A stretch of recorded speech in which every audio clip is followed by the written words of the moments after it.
аққулар көрінбейді ғой. Шынымен де аққулар жоқ екен. Аққу демекші, аққулар үшін зерлеп гүл беретін романтик жігіттер туралы айтарың бар ма? Айтарым бар, айтып өтейін.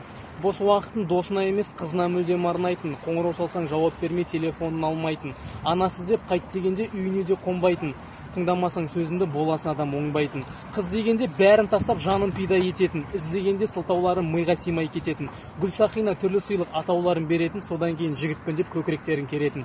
Сыйлық берсең бірінші бер үйіндегі анаңа, кредит алып әуре болма қарасайшы шамаңа.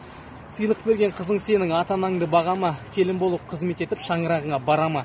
Қазір кезде романтикпен дейтін жігіттер көбейді. Онысымен жігіт атауын ұмытқанын білмейді. Дос жараңның құрбы құрдас айтқан сөзін ілмейді. Анасына гүл бермеген романтик қатарына кірмейді. Тізерлесең бауырым Алла алдында тізерле. Бірінші Алла, екінші ана көтерең сенді жігерле. Жігіт бар ма бұл өмірде қызды қуып жетпеген, қазақ деген қыз түгілі жау алдында тізе бүкпеген.